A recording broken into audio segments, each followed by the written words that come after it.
Karim.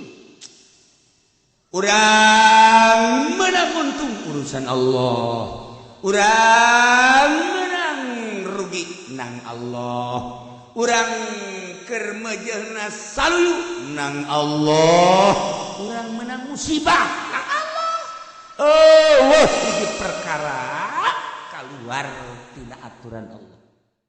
Muhammad ternyata kacapean. Letih lesu terjadi terhadap Muhammad. Lantaran keberadaan Muhammad letih jeung lesu, maka dalam peperangan aya dina kekalahan. Wow, kaum munafik teh surak. Wei, pohara jasa. Berita hoak tersebut teh datang ka Kangjeng Nabi Muhammad sallallahu alaihi wasallam. Cek Kangjeng Nabi, heueuh ya. Kaula teu letih, teu lesu, tegar luar biasa. Geus diberitakeun seperti eta. Kemudian dalam peperangan urang sakieu naon kitu optimalna eueuh nu ngeluh saurang-urangan tapi diberitakeun seperti eta. Masya Allah. Kanjeng ngadenge berita tersebut kaget. Oh, budak teh seperti eta. Mantak jol malaikat Jibril mawa ayat Muhammad. Intusibka hasanatun lamun mah anjeun teh menang kangeunahan kabagusan dalam peperangan teh, seperti dalam peperangan teh dibantu ku malaikat aya pitulung Allah menang, kemudian menang godimah tah munafik mah tasuhu ngarasa teunahan, ngarasa sempit, ngarasa tegenah teu senang setik-etik acan ngadenge berita Kangjeng menang, ngadenge berita Kangjeng beserta para tentarana menang godimah, munafik mah teu senang setik-etik acan. Kitu atuh nya musuh asli nama munafik teh musuh. Mantak urang ya tah. Lamun aya jelema ka urang kos kitu tah, urang ketika menang cilaka, mana seserian. Eta ge termasuk incukna. Incu munafik. Masya Allah. Wa in tusibka musibatu yaqulu qad aqadna amrana. Muhammad, lamun manjeun teh menang musibah nu sangat luar biasa eleh, misalnya peperangan teh teu berhasil ngamenangkeun teh sehingga eueuh ghanimah, yaqulu munafik mah ngomongna teh qadaqana amrona, deuh kami teh kapan geus ngalep kana urusan kami ya nek geus mikir samemehna ge asak-asak, kami geus mikir asak-asak nu mantak kami teu milu ge ka medan laga, kami mah qadaqana amrona min qablu memeh perang, memeh kajadian musibah teh kami geus nyaho, perang teh bakal pieleheun kami geus nyaho, ieu teh bakal aya kerugian di urang, nu mantak kami mah henteu milu ngomong kitu naik teh wa hum farihun barungah kitu teh. Eta karakter munafik. Urang menang kangeunahan nyana tenang teungeunah jeung senang. Urang menang musibah oh nyana seserian, eta munafik. Bisi urang boga batur kos kitu sing ade. Bahkan ieu mah lain batur, pamajikan. Pamajikan teh lamun anu nyandung mah kos kitu, mun urang meunang kasenangan jeung nu ngora teh. Tah nyana mah bendung. penuh. Lamun urang menang cilaka keur jeung nomor hadege. Hadege. Oh, mun kadenge misalna urang jeung ngora aju kebeneran motor anu maling. Teh kabeh itu dipaling jeung jelema-jelemana. Eta pamajikan teu beres sakos kitu. Eueuh tapi di urang mah nu bener.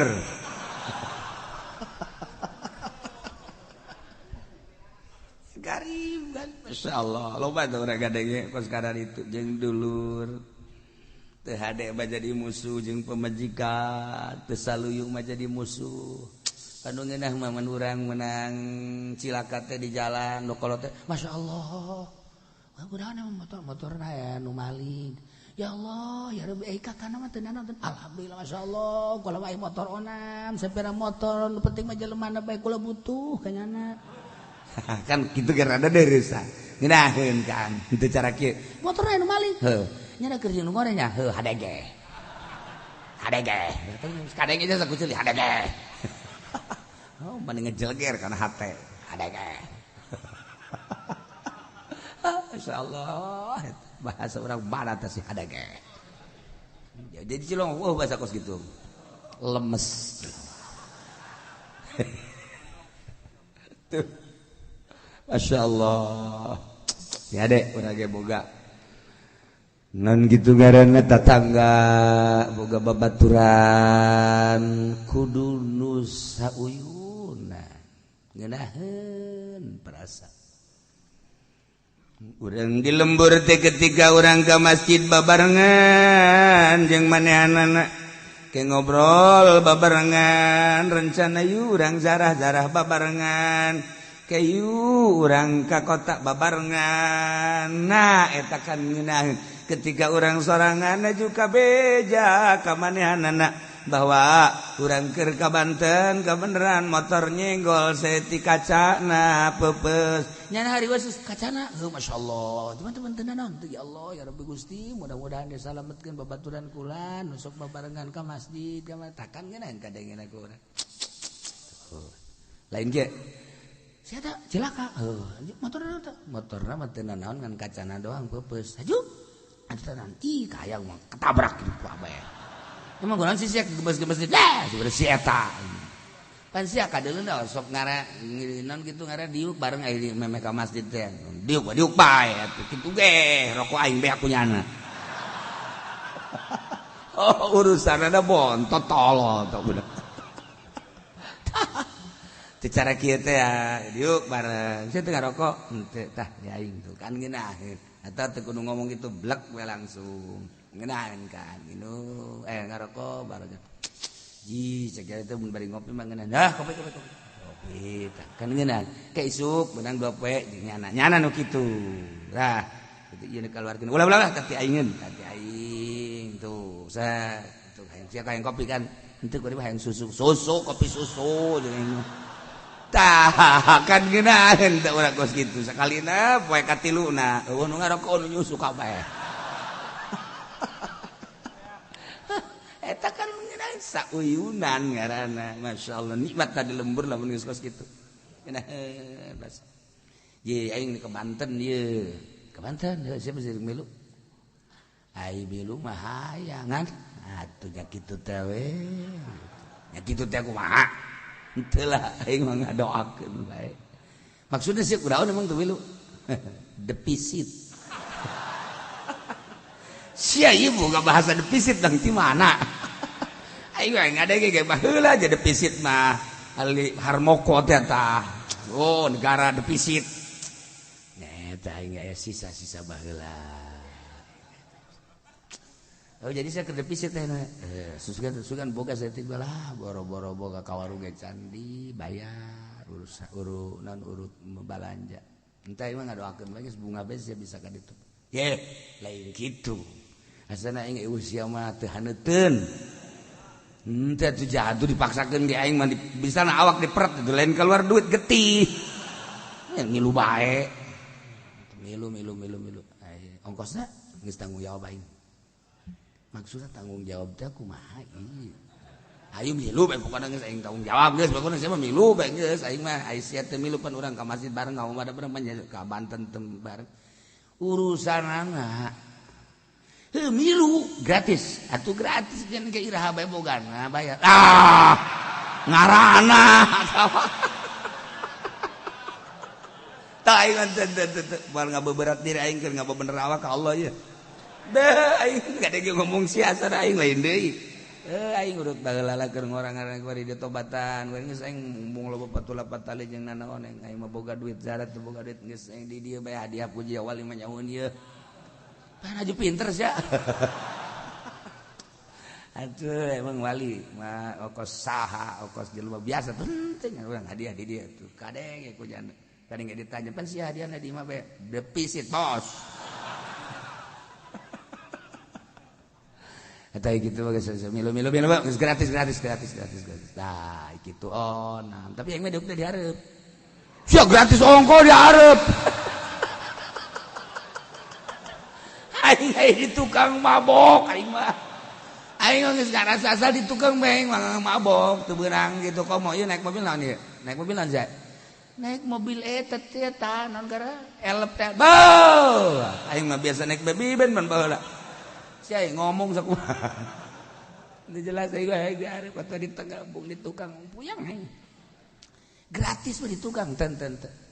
nawar keneh bu gratis masih nawar keneh bae ayo geus teu naon geus naon eta karakan ngeunah ka urang eta babaturan ya Allah ya Rabb sebenarnya mah lamun urang nyaritakeun ganjaran mah aya aturan urang cicing bae di imah tapi meunang ganjaranna gede ongkos jelema deuk ngaji teu boga mobil aju ku urang di mobilan urangna mah teu ngaji beuh ganjaranna sa mobil ka urang kabeh jelema deuk ka Banten aju manehanana hayang ka Banten tapi teu boga duit dah yang dibiak eta lain lalagaan komo munggah haji mah ce lain hayang munggah haji atuh lain hayang-hayang deui geus ka impi-impikeun aju atuh nyaho sorangan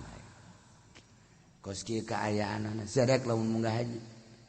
naon sia ngomong lain sia rek munggah haji itu bener ieu sok ulah sok ngabibitan nu hayang sia mah atuh sia hayang atuh lain hayang-hayang deui geus ngimpi-ngimpi aing geus moto gara-gara itu gara daftar nu bener dulu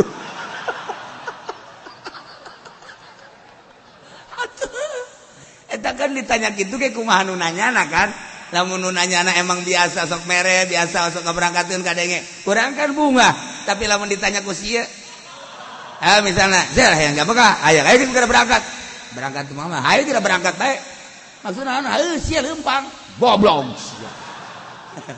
ditanya ku sia teh aya urang ge atuh titah leumpang ka mah kaonceng kos ngomong kos bener horenganan atuh nganyana mah bageur jasa nyana tah jeung pendek keur dahar jelema liwat atuh dibere bae masyaallah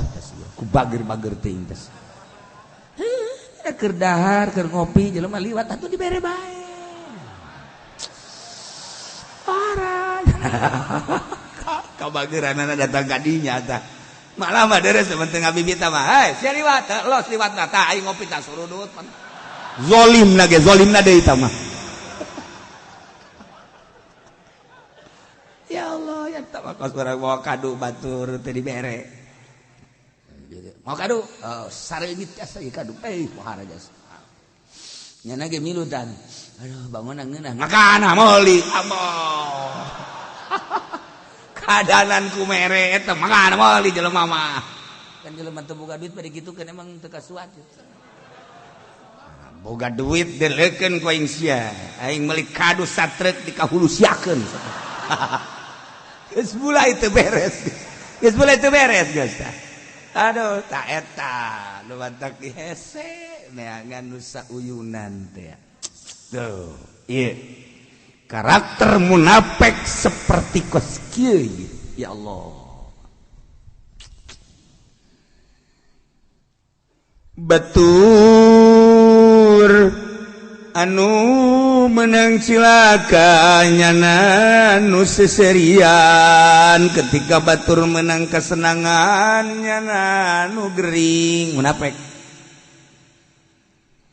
Dilanjut ku Gusti Allah. Qul la yusiba illa ma kataballahu lana.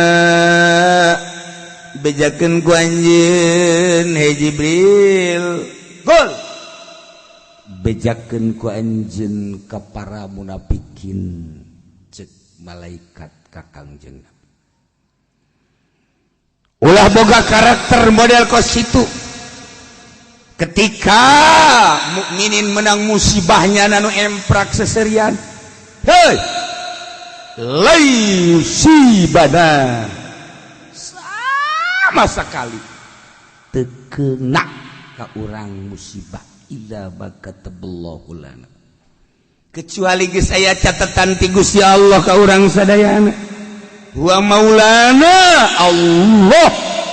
anu ngelindungi nu nulungan nu utar atur ka urusan urang sadaya. Allah Masya Allah karim. Urang menang untung urusan Allah, urang menang rugi nang Allah, urang keur meujeuhna saluyu nang Allah, urang menang musibah nang Allah. Allah iki perkara kaluar tina aturan Allah. Eueuh kullu syai'in biqada illahi wa qadari. Sakabeh perkara aya dina qada jeung qadar Allah. Eueuh kaluar ti qada jeung qadar Allah eueuh. Puabeh urang hayang kawin jasa encan mah ku Allah dibere jodoh atuh moal kawin kajen kumaha ge narima urang kana keputusan Allah. Urang can hayang kawin can sapira umur teh kakarek ge 17 18 atau 20 tahun tapi ku kolot dikawinkeun be kudu kawin be kawin enggeus takdir ti Gusti Allah kos kitu. Urang dagang di modalan puluhan juta rengse jeung modal-modalna nang Allah. Urang dagang ti mimiti lah sapila dagang asongan gede boy kuari jadi bos nang Allah. Urang ti tajong musibah nang Allah. Urang kabeneran kena terjangkit penyakit salesma nang Allah. Wow, kuari teh cenah ieu kumpul di awak teh. Naon? Hiji jantung. Halo, aju naon deui? Paru-paru. Lah. Tereh tah mah pernapasan kan tah mah. Salah sok ngomong kitu. Heeh, maksudna pan urang teh bisa sehat teh napas. Ai paru-paru mah pan urusan napas. Aing lamun sia bebeja urusan muriang bisul mah jauh kene teh mah napas. Jauh, tapi kan ai urusan asma mah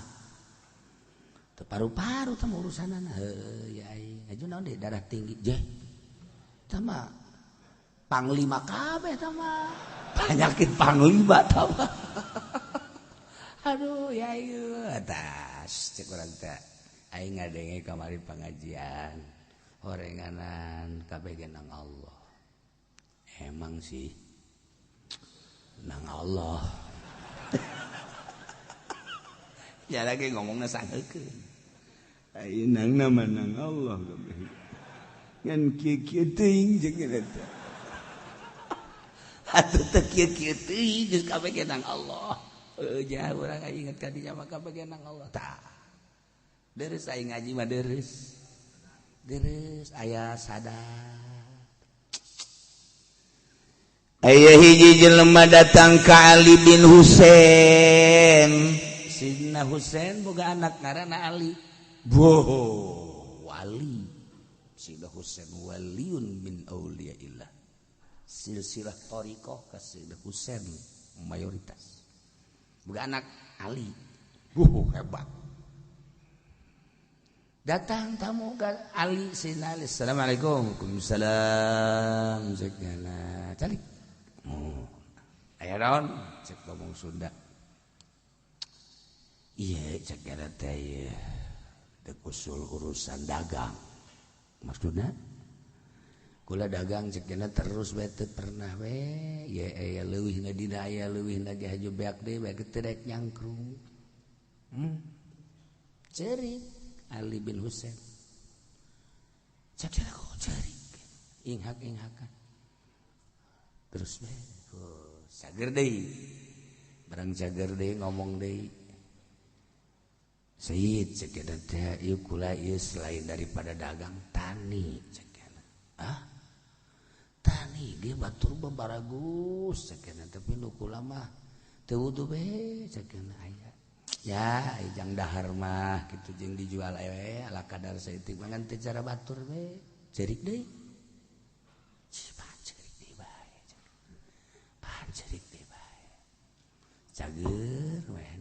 ngomong deui ieu cek teh boga onta sababaraha kadang-kadang disewakeun ku batur teh lambat balik inghak-inghakan geus beres sekarang Cek Ali bin Husain teh lamun aya jelema kamusibahan dibere musibah teh ulah-ulana naon 3 musibah nu cek Kangjeng Nabi cek aki hiji bae dijadikeun hitungan dijadikeun itibar salamet bakalna hiji di antara 3 musibah naon eta cek tamu nomor kahiji musibah teh kalengitan umur lamun manehanana di musibahan ku Gusti Allah kalengitan umur unggal poe urang teh kapan ieu leungit umur sebagai modal dibandingkeun jeung leungit dunia nyana prihatinan keneh leungit umur batan leungit dunia eta jelema bakal salamet jaga di akhirat tapi lolobana jelema anu katingali jeung nu kadenge ku kaula mah cek Ali bin Husain teh ai leungit dunia mah ceurik luar biasa leungit onta ceurik luar biasa leungit dinar dirham ceurik luar biasa boro-boro eta dagang kerugi ge ceurik luar biasa jeung ceurikan dunia nu bakal ditinggalkeun ai umur leungit teu pernah diceurikan eta tamu kieu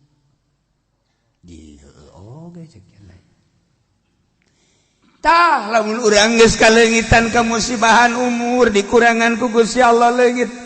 mun urang boga jatah 50 ku ari teh keur geus umur 40 tinggal 10 deui lamun urang umur teh genep 10 ku ari 50 11 bulan 28 poe berarti tinggal 2 poe umur leungit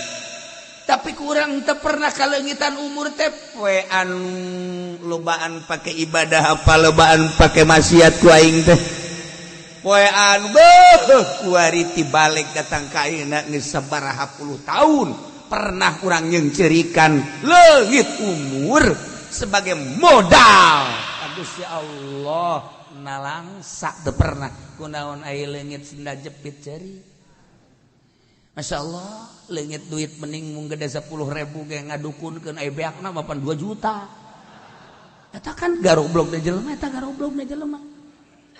eta kan Masya Allah cek MZ teh mata makan jelema teh kitu jatuh ketiban tangga ih leungit motor naon sia leungit motor beat na eta tahun sabaraha tahun 2000 Allah lu saki-aki oh ya kan ayo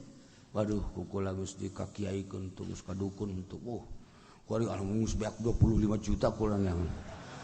sia goblok apa tolol sih leungit motor beak ambo beak 25 juta eta ka jelema tolol aing mah penasaran doang sa ieu jelema anu malingna hayang jauh doang aing mah pokona mah henteu teh dikukumahakeun pakula ge loba kieu cenah kula leungit motor imah hayang nyaho we jelema mal dikukumahakeun mal dikukumahakeun eta hayang nyaho teh naon hayang nyaho doang cenah geus nyaho mah pasti dibebek ku sia eta ngomongna mal dinaonkeun ta eta leungit motor mah eta leungit sendal mah eta leungit duit mah kainget-ingeteunana terus bae malah mah 15 tahunan silam pernah leungit motor datang ke kuari inget ras hate asana nyongkelit hate ai hudang merereng jagan ingat ka motor baheula keur meujeuh resep ka dunya mah ku cinta-cintana datang ka kagundam-gundamkeun 20 tahun silam 15 tahun silam masih kainget-inget keneh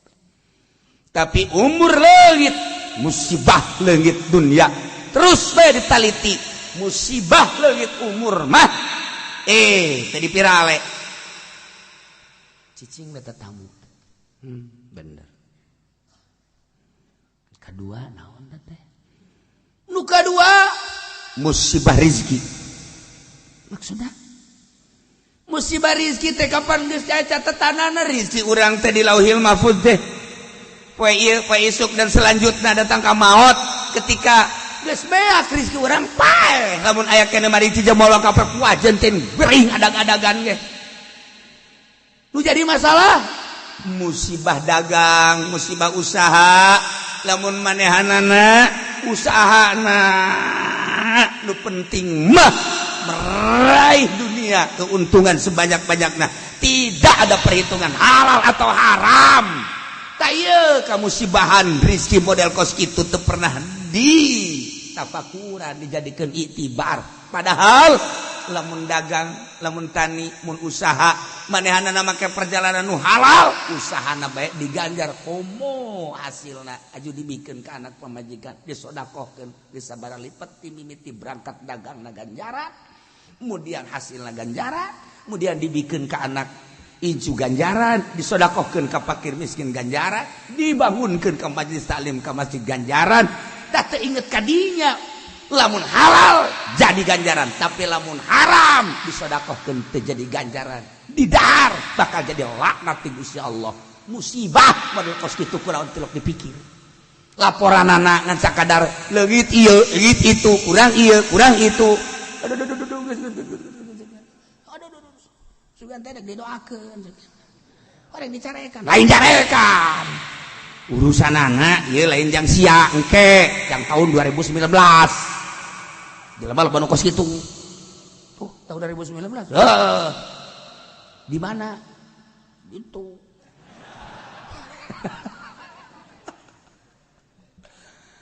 kuari ti mimiti dagang nyokot duit bang teh kapan geus jelas-jelas riba belah dituna kapan katibuhu wa syahiduhu kabeh juru tulisna saksina pelakuna geus jelas kabeh eta teh neraka kabeh wari mayoritas teu bisa bank anu ternama bank anu keliling disebutna bank naon kana nyarahok kabeh tarolol goblok sia dasar pemain bank kabeh meureunana ya Allah ya Rabbi kunaon lain dadehem tolol sia datang ka paeh bank keneh bae kita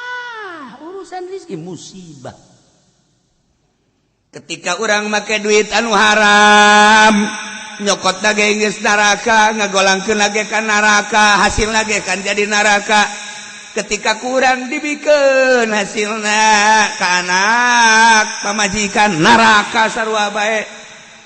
kabelah dituna disodakokeun emang bakal jadi sodako haram bae moal jadi sodako tah musibah eta teu pernah dipikir cek Ali bin Husain aduh cak tamu teh aduh lain aduh tuh moal kebal teh hirup teh make jeung asal bae boh kumaha carana ieu hayang kebeli motor teu bisa meuli motor teh kredit nah ieu kredit dua harga satu benda dua akad iya nu bahaya ge kredit khusus kredit halal kontan jeung kredit akur harga halal iya satu benda dua akad beda harga haram kuari naon atuh nu teu haram kuari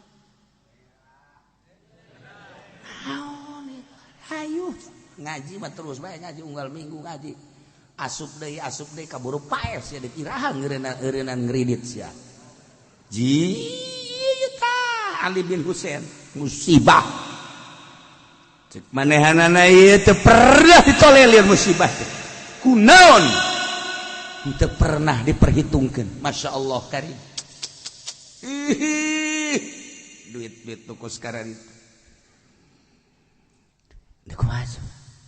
ya Allah ya Sayyidina Umar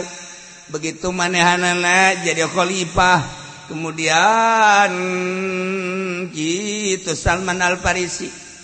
diutus kita jadi gubernur di daerah Madain deket ka Iran didinya teh tidinya manehanana jadi gubernur barang diteliti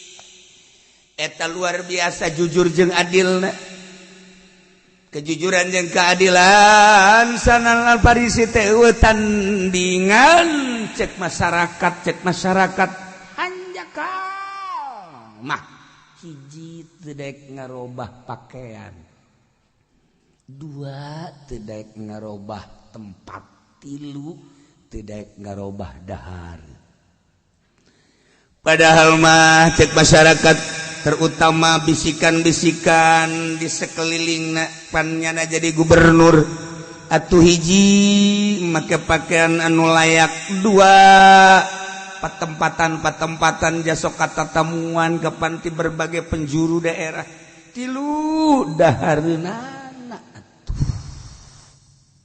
Sina Umar ngadenge kitu cerik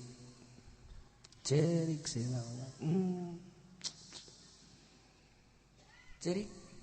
nyencerikan masyarakat asal ras ingat cerik telila datang Salman Al-Farisi teh diiring ku tokoh-tokoh masyarakat maksudna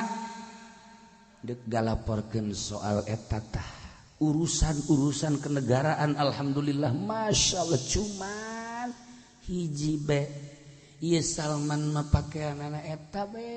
jeung eta bangunangan boga dua doang itu diseuseuh eta dipake mun eta diseuseuh itu dipake geus disiap-siapkeun ti Baitul Mal nya mambung mereka hiji kedua ieu tempat teu layak jeung seorang gubernur tilu tempat-tempat makanan jeung minuman opat makanan jeung minuman eta tah nu dilaporkeun cek Sayyidina Umar teh kula teh salah milih gubernur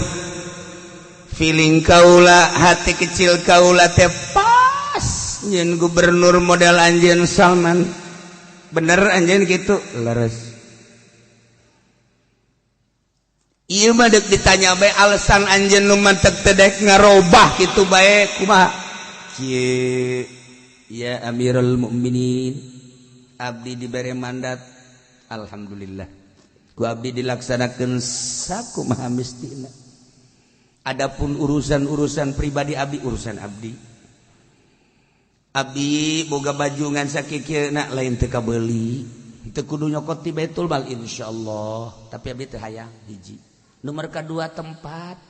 teu kudu nyokot ti Baitul Mal abdi geus siap jangan bangun pribadi jang pribadi abdi tapi abdi teu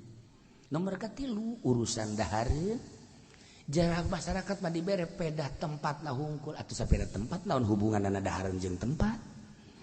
jadahareun bagus ge tempatna jore badahareun bagus tempatna jore jang ngeunah bae ayeuna tempatna bagus dahareunna jore aju teu ngeunah bae cek Sina Umar bener oge teu naon hubunganna urang boga tempatna bagus tina emas tah tapi dibere kadinya tek bae naon eusina bubur nu geus 5 poe kumaha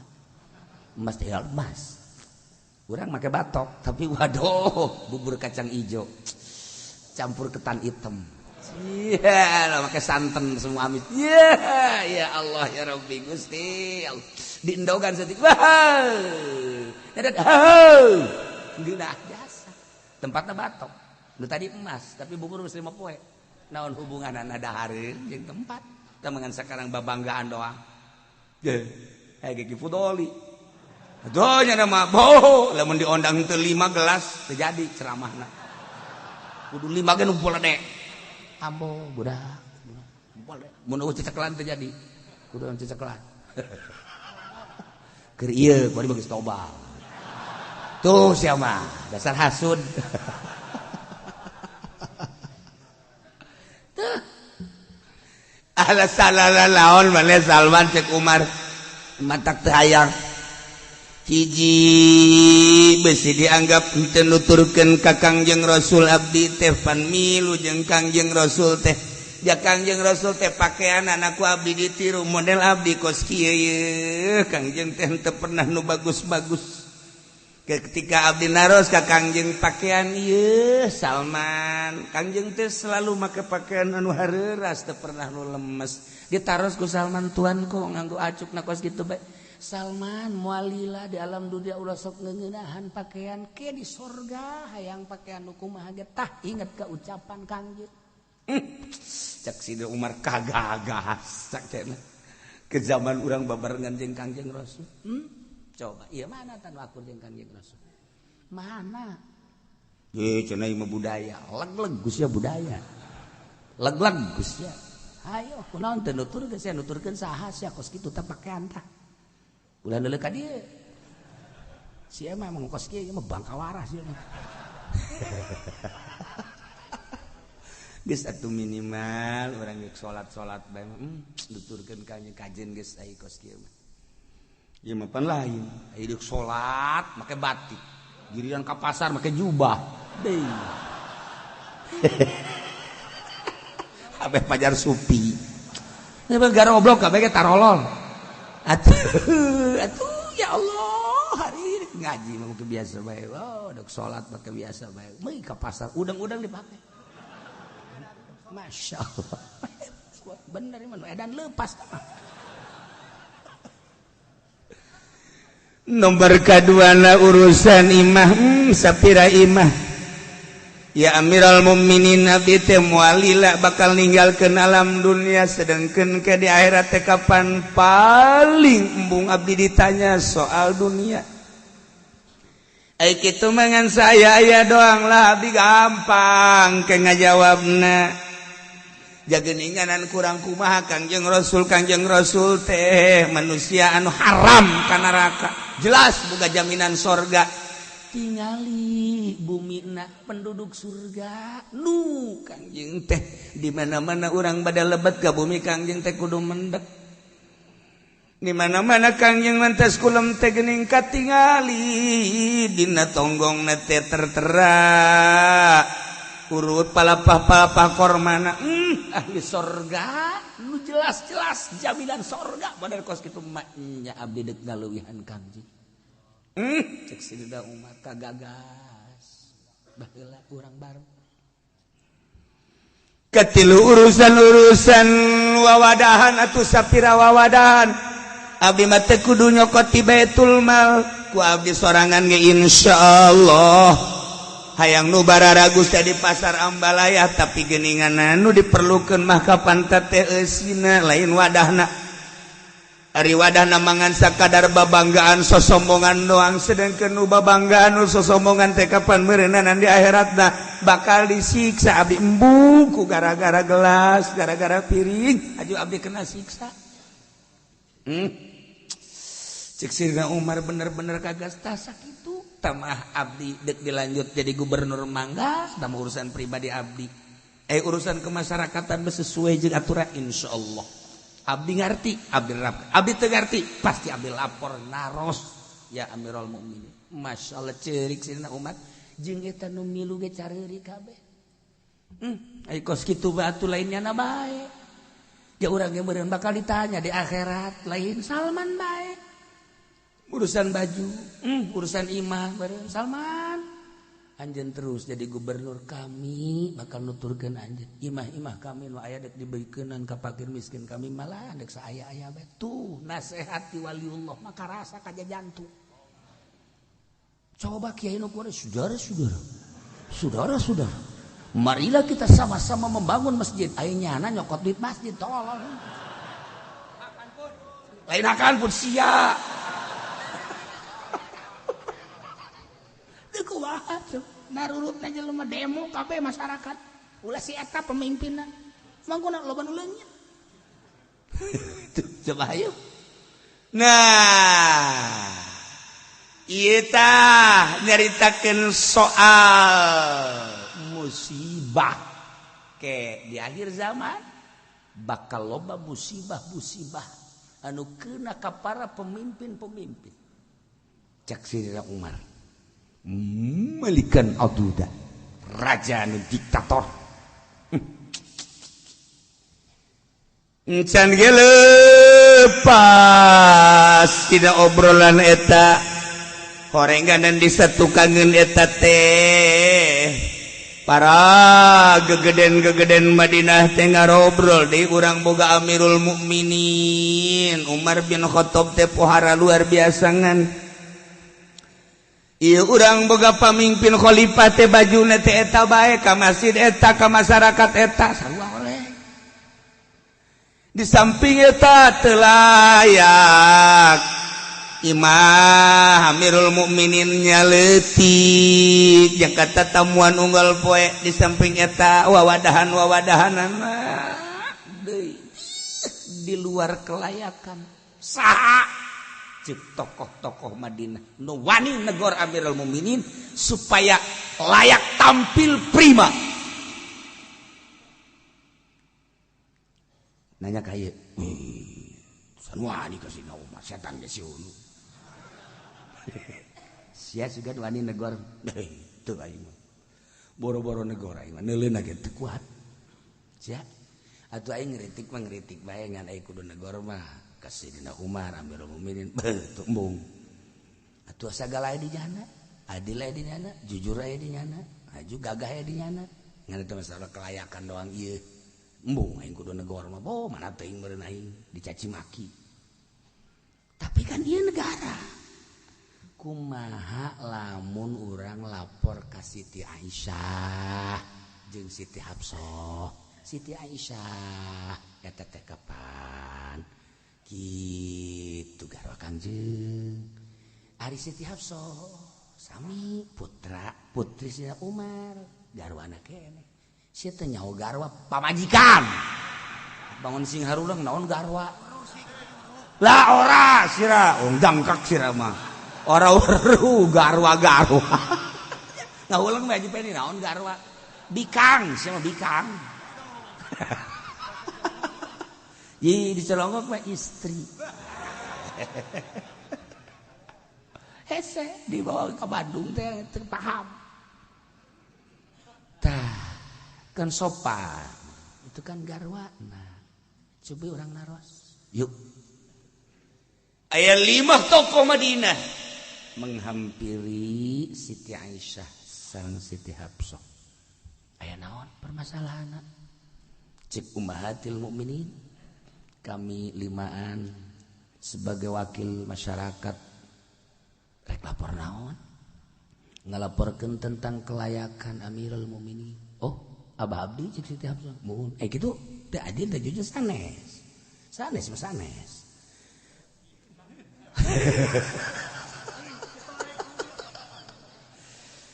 aya sababaraha perkawis ieu teh patali sareng acukna raksukanana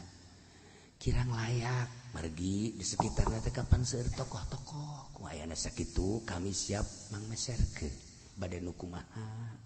minaheun teh kana hate ngomong kos kitu aduh asa dikipasan teh kan kadua perkawis patali sakeung sareng ieu bumina henteu layak kanggo Amirul Mukminin teh kami siap mangbangunkeun katilu perkawis ieu perkawis wawadahan tah eta teh supados katinggalina sargep we kitu teh insyaallah puyang ngadanya dan lain ngomong tersebut ayo orang apa teh ya nomor kahiji asana ngeunaheun kana jantung teh sebut perasaan asal dibawa kos gitu beta orang Tangerang mah tuh aja bae sia-sia aing teu bisa diajak lemes teu bisa urang di dieu urang ulun gapangi jeung urang Cilongok mah jeung urang Gelam teh di kamarana tuh kan bahasa di Gelam teh di kamarana nah gitu bahasa di kamarana pas gitu tapi lamun pondok di kamarana emang sia lain deui kan tah coba teh ka dieu teh kaputak deukeut di kamarana tuh lain deui tah saeutik tapi lamun di Cilongok bade ka mana tuh percaya siapa ini kurung kuno non gitu karena bahasa sarogol tapi pas di Cilongok ya Allah lah lemesna pohara geus kitu we geus kitu we tau kakawasaan Gusti cik Siti Aisyah bener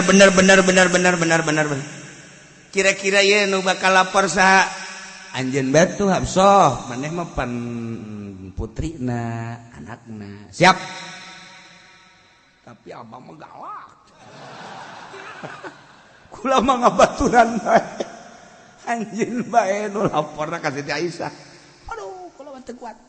dileutik nyaho jasa ka karakter abah maksudna teu meunang salah saeutik nu teu akur jeung agama atuh geus abah mah mantap disebutna ge Al-Faruq mantak lamun imah urang diteudeunana tadi luhur lawangna Umar Al-Faruq setan moal daekeun asli moal daekeun sieun bareng leup jok setan bareng leup penghuni Haji Pendi ini mah temen gua atuh setan dia setan leup penghuni ayeuna leuh itu sieun bareng leup penghuni yo pohara malah mah aing eleh guyana cak setan bisa ya pengangkatan setan dari manusia saja. Keterlaluan jasa setan.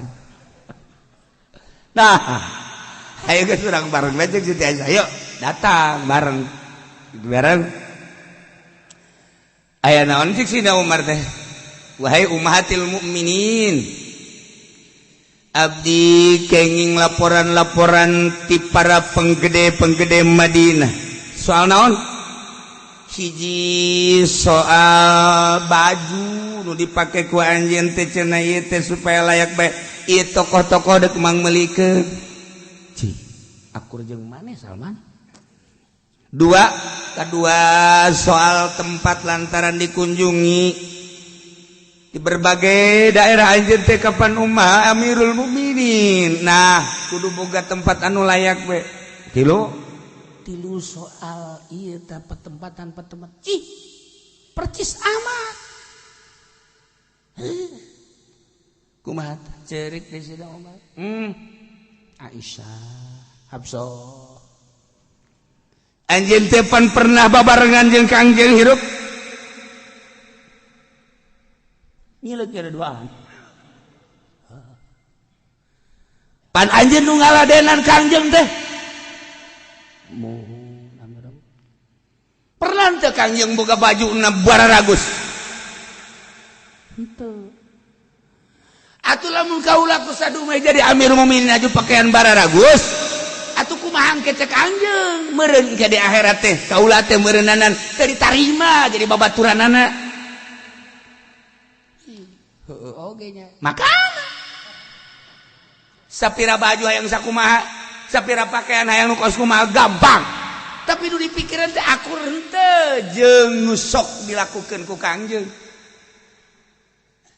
akur henteu tah ieu nu dipake ka sieun teh nu mantep ketika aya di Indonesia aya seorang kiai jadi khatib make jubah disengsirikeun di Jawa teh kulantaran teu make kitu batik disengsirikeun penggede-penggede teh matak disengsirikeun eta urang makan orang Indonesia lain orang Arab teh mah ke Arab-Araban ngadalil biasa kiai ge ngan kulantaran kiai hartina dilawan salah teh dilawan salah urusanana pan ieu mah urusan nafsu ngaleos teh kiai teh di Indonesia mah di Indonesia urang make jubah teh pajar Araban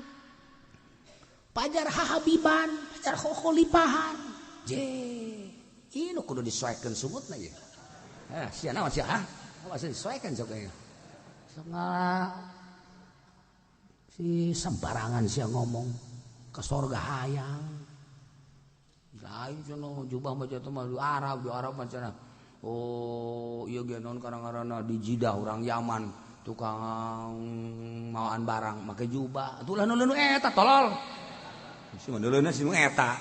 tawa inget kan ini budak korengan di dia mah kiai kabeh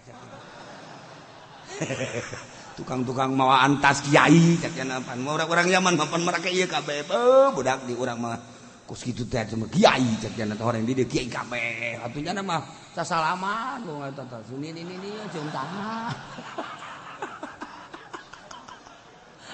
pahara ini eta aki-aki baca teu kadenge dongeng kos kitu ini ih Masya Allah hajupan ngomongnya akan horenganan di dia maca Quran kabeh keur digawe ge maca Quran bae kabeh itu nyamun eta bahasa da tolol tadi ininya atuh barang ditanya urang mana tatang aja pe dipaing atuh sapira pondok nyaho naon nah ieu mah urusanana nuturkeun Kangjeng moal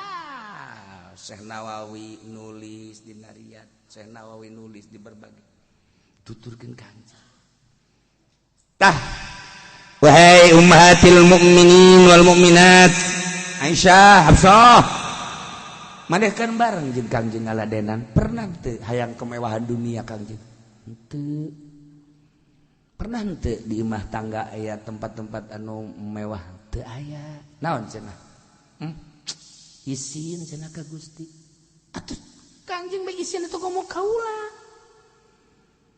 ya cek Sayyidina Umar inna fil akhirati aqabatan saenyana di akhirat loba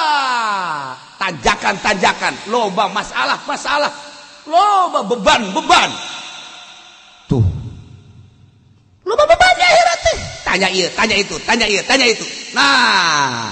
nu paling selamat adalah al-mukhifun jelema anu ngentengkeun beban di dunia ketika di dunia ngentengkeun sorangan lah sapira baju lah sapira imah lah sapira ke bae di surga tah di dunia na dielah-elah bae nah al-mukhifun ngaranna cek Sina Umar di akhiratna beban-beban tersebut bakal selesai.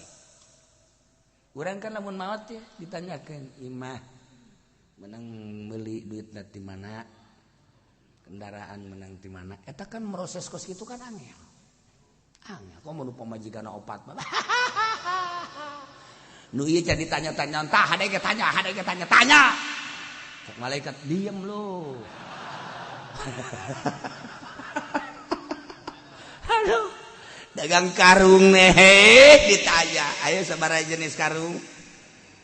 ayo coba nah kemudian cara dagangna kumaha modalna ti mana ka mana jeung kumaha di ka mana keun teh duit karung teh mangkaning neraka geus tiba asal ditanya bae di mana eta nang ti mana eta seuneu neraka nya geus kieu bae aduh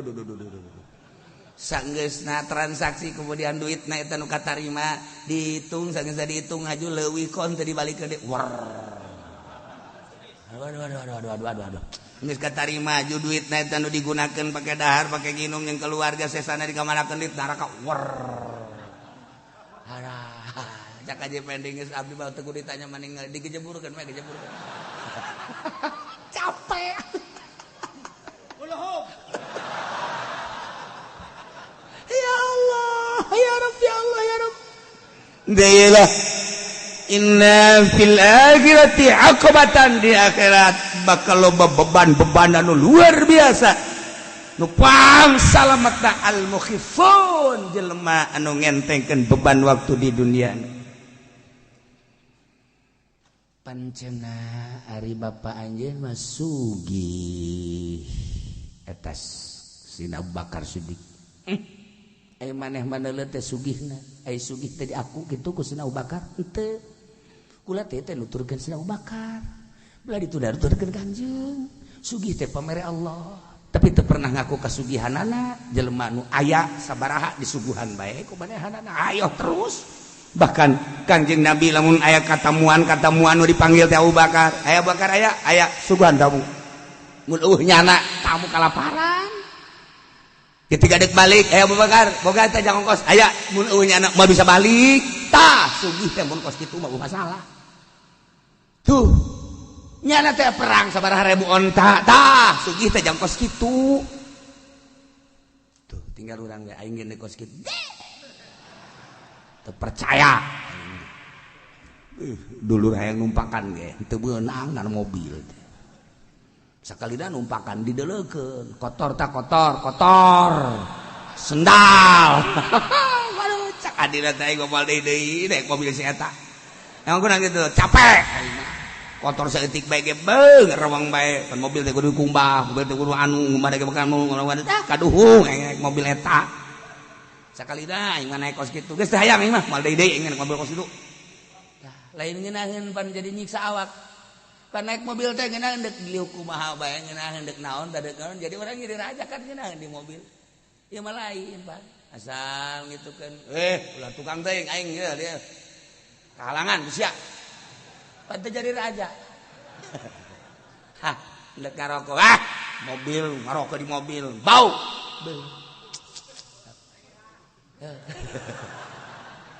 ya dek ngiduh bae sia mah ngiduh bae geus keluar ulah naik mobil ieu ambo sakalina utah tuh kan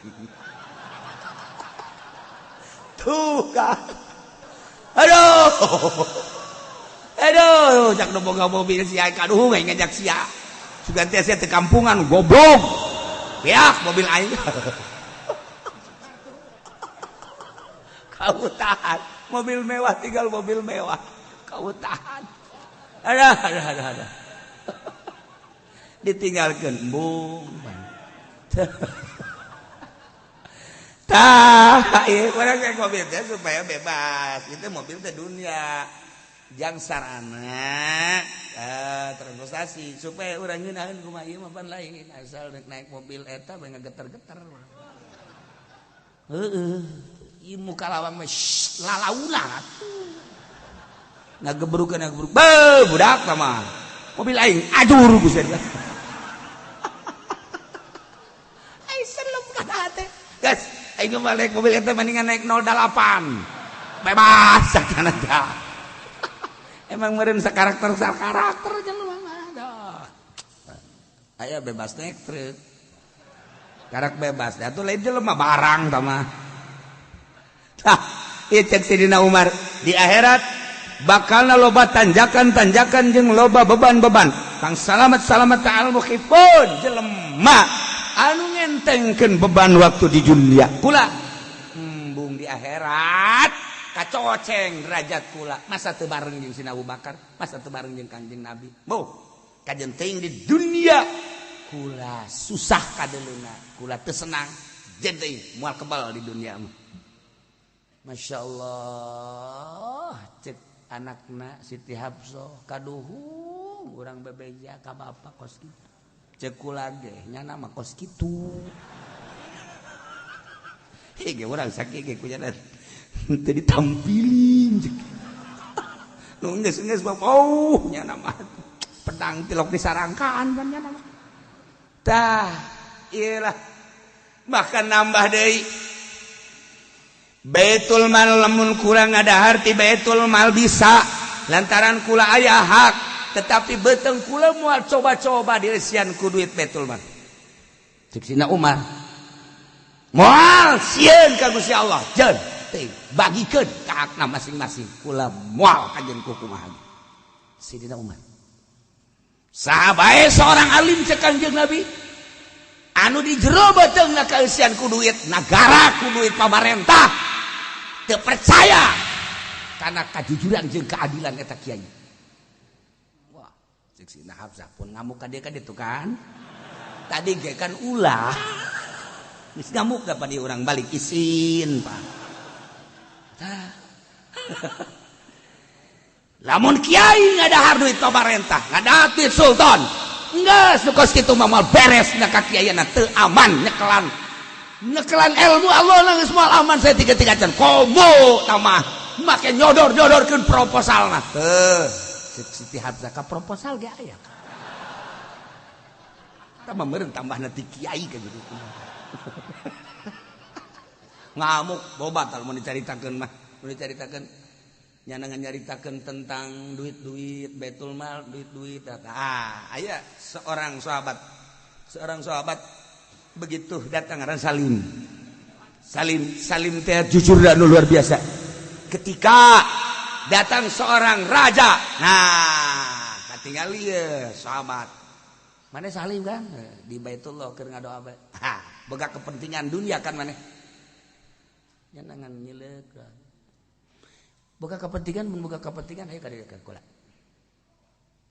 beres ngadoa terus ditungguan ku raja keluar cek begitu di mana yang ngadoa tadi boga kepentingan atuh boga dunia apa akhirat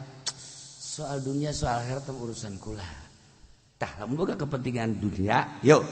kula tungguan kula mata aduh cek Salim teh kula hayang nurutan Sina Umar, hayang nurutan Sina Abu Bakar, hayang nurutan Kangjeng. Embung kaisian ieu duit, ku duit haram mal kebal deui hirup cakeuna teh. Begitu datang tah butuh sabaraha duit tah. Nyana indit. Masyaallah. Ku ari mah kieu cek yen ieu duit dikumpulkeun kabeh. Eta naon eta? Duit cek ti saya ti raja. Boh maneh mah untung cek nu sajen teh. Mana mau untung diperhatikan ku raja datang ka dibere duit ceuriknya pan sia mah ceurik mangga duit ceurik dibere duit ceurik henteu kitu ke kieu bae tungguan ieu di dieu nya mun kula eueuh ka dieu deui meureunana ieu lain milik kula cokotnya serpet bae balik ditungguan ku dirinya ku nu sejen-sejen teh tungguan barang eueuh balik teh balik deui ka dinya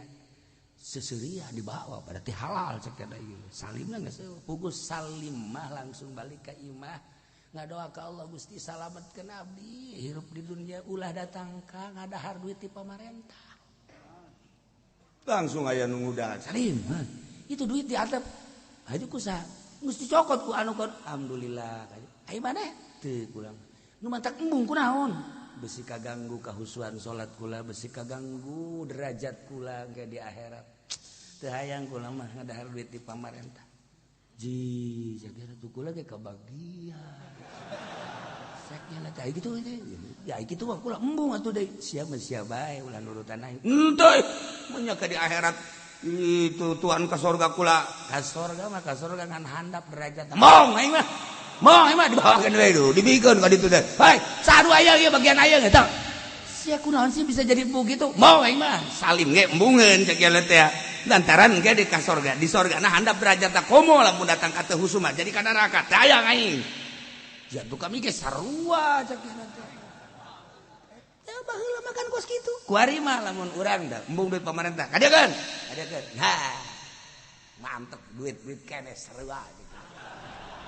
gas pokona mah lamun narimaan duit kadiekeun geus pokona mah hese-hese aing jadi penampungan anak geus teu inget kana halal jeung haram kuari teh inget husu jeung teu husu da kumaha coba baheula teh kiai teh anti kasupan duit pemerintah ulah kiai mah ulah engke ilmuna teu manfaat henteu manfaat ulah sakali ulah kecuali gede Tafsir tanggung sejuta baik itu masa miliar tak kan sanu mere enak kepotongan sia 1 miliar rugi negara bangkrut bisa mah ulah aya lain darurat nah kene cenah geus bae anggap darurat tangkorak sia barudak kullaisibana bejakeun ku anjeun Muhammad sama sakali moalkeun ka urang kabehan teh kecuali musibah lain musibah aturan-aturanana nasib dek khairin dek syarrin KBG menanti Gusti Allah Allah teh wa maulana anu ngalindungi urang nasiruna anu nulungan ka urang tur urusan urang geus Allah ka Allah hungkul falyatawakkalul mu'minun masrahkeun diri jelema mukmin mah di dieu teh aya qasr hiji bahasa itu Allah nomor kedua di dieu teh aya izhar fi maqamil idmar pan tadi teh geus disebut la yusibana illa ma kataballahu lana tapi di dieu dijelaskeun diizharkeun wa Allah tu alaihi aya rahasia tabarruk istilzad tuluy ka dieuna aya fal yatawakkalul mu'minun tawakal teh tauhid urusan segala eueuh kaluar ti aturan Allah geus urang masrahkeun sadaya-daya ka Gusti Allah Subhanahu wa ta'ala sebab jelema mukmin mah fal yatawakkalul mu'minun mun kurang dibahas soal tawakal mah masih keneh panjang ieu mah musibah nu tadi jadikeun barometer tur dijadikeun itibar kade leungit dunia mah urang inget bae kunaon leungit umur henteu dua tentang rezeki wayahna supaya jadi ganjaran ti bibiti berangkat dagangna jeung sagala rupana make aturan anu halal tilu urusan anu katilu ieu adalah urusan lempangna urang teh horeng menuju akhirat diukuran teh keur nungguan ka akhirat leumpang urang nungguan ka akhirat sedengkeun can kanyahoan apakah ka surga apakah ka neraka jadikeun barometer jadikeun itibar jadikeun pembacaan diri ucapan Ali bin Husain wallahu a'lam